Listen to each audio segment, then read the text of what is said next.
ಸರ್ಕಾರಿ ಪ್ರೌಢಶಾಲೆ ಮಾಡಲಿಗಿ 9ನೇ ತರಗತಿಯಲ್ಲಿ ಓದುತ್ತಿದ್ದೇವೆ. ನನ್ನ ಪಾತ್ರ ಮಗಳ ಹೆಸರು ಪೂಜಾ. ನನ್ನ ಹೆಸರು ರಕ್ಷಿತಾ. ನನ್ನ ಪಾತ್ರ ತಂದೆಯ ಹೆಸರು ರಾಮಣ್ಣ. ನನ್ನ ಹೆಸರು ಭಾರತಿ. ನಾನು ಮಾಡುತ್ತಿರುವ ಪಾತ್ರ ಮರ. ನನ್ನ ಹೆಸರು ಲಕ್ಷ್ಮಿ. ನಾನು ಮಾಡುತ್ತಿರುವ ಪಾತ್ರ ನೌಕರ. ನನ್ನ ಹೆಸರು ನಿಖಿತಾ. ನಾನು ಮಾಡುತ್ತಿರುವ ಪಾತ್ರ ಅಧಿಕಾರಿ.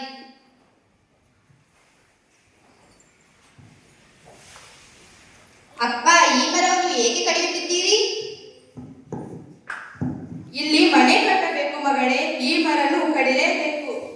ಬೇಡ ಅಪ್ಪ, ದಯವಿಟ್ಟು ಬೇಡ. ಈ ಮರವನ್ನು ಕಡಿಯಬೇಡ. ಏಕೆಂದರೆ ನಮಗೆ ಗಾಳಿ, ನೆರಳು, ನೀರು, ಹಣ್ಣು, ಹಂಪಲ, ಹೂವು ಎಲ್ಲವನ್ನು ಕೊಡುತ್ತೆ. ಈ ಮರ ಕಡಿಯುವುದರಿಂದ ನಮಗೆ ಉಸಿರಾಡಲು ಸಾಧ್ಯವೇ? ಶುದ್ಧ ಗಾಳಿ ಸಿಗುವುದೇ? ಕೇವಲ ಒಂದು ಮರ ತಾನೆ.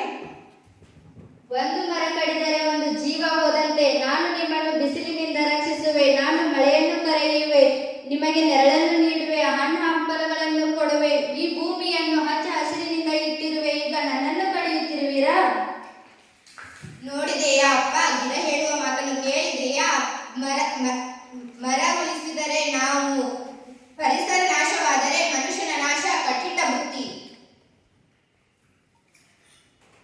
ಈ ಮರವನ್ನು ಕಡಿದರೆ ಅಂಗಡಿ ಕಟ್ಟಬಹುದು, ರೊಕ್ಕವನ್ನು ಸಂಪಾದಿಸಬಹುದು.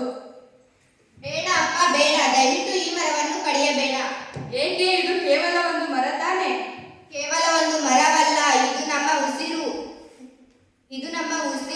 ನಮ್ಮ ಶಾಲೆಯಲ್ಲಿ ಹೇಳಿದರು, ಒಂದು ಮರ ವರ್ಷಕ್ಕೆ 20 ಕೆಜಿ ಧೂಳನ್ನು ಹೀರಿಕೊಳ್ಳುತ್ತದೆ. ಅದೇ ಮರ 700 ಕೆಜಿ ಆಮ್ಲಜನಕವನ್ನು ನಮಗೆ ಒದಗಿಸುತ್ತದೆ. ಸಾಯಬ್ರೆ, ಏನಾಯಿತು? ಇಷ್ಟು ಭಯದಿಂದ ಏಕೆ ಓಡಿ ಬರುತ್ತಿರುವೆ? ಸಾಯಬ್ರೆ, ಮಾಡಲಿಗೆ ಗುಡ್ಡದಲ್ಲಿ ರಾಮಣ್ಣ ಮರ ಗಿಡಗಳನ್ನು ಕಡಿಯುತ್ತಿದ್ದಾನೆ. ಹೌದಾ? ಏನು ಜನರೋ ಏನೋ, ಹತ್ತಿದಂತ ಮರಗಳನ್ನು ಕಡಿದು ನಾಶ ಮಾಡುವುದೇ ಈ ಮಾಡಲಿಗೆ ಜನರ ಬುದ್ಧಿಯಾಗಿದೆ. ಬಾ, ಬೇಗನೆ ಹೊರಡೋಣ. ಸರಿ ಸಾಹೇಬ್ರೆ, ಬೇಗ ಬನ್ನಿ, ಹೊರಡೋಣ.